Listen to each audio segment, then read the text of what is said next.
Kaixo denoi, bideo tutorial honetan esplikatuko dizuegu zer egin behar duzuen zuen seme-alabak ikastetxeko eskolaz kanpoko ekintzetan matrikulatzeko. Aurrena, lehenik eta behin sartuko gara Antonino.eus webgunera eta hemen behean eskubitara badakizue Alexiako linka daukazuela Alexiara sartu ahal izateko. Hemen idatzi beharko dituzue zuen erabiltzaile izena eta pasahitza,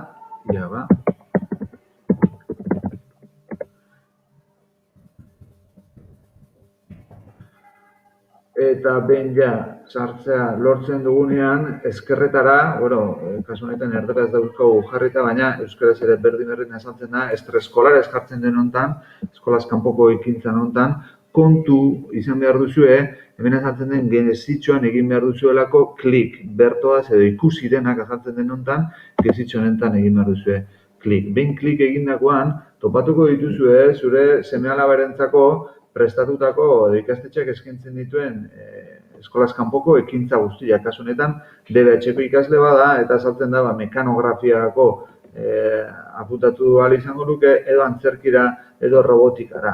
Demagun antzerkira apuntatu nahi duela, aukeratuko nuke antzerkia eta ondoren solicitar edo eskatu egin beharko genuke. Behin eskabidea egin ondoren, azalduko zaigu, hemen azaltzen digun bezala matrikulado edo matrikulatua halako egunetan.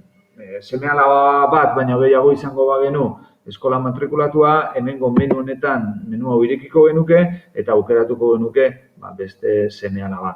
Behin beste seme-alaba aukeratutako, prozesua errepikatuko genuke eta aukeratuko genuke ze aktibidade extraeskolarretara apuntatzea nahi dugun gure seme-alaba. Hoxe da dana, sinplea ustez, baina zalantzarik izan ezkero, idazkaritzarekin jarri harremanetan.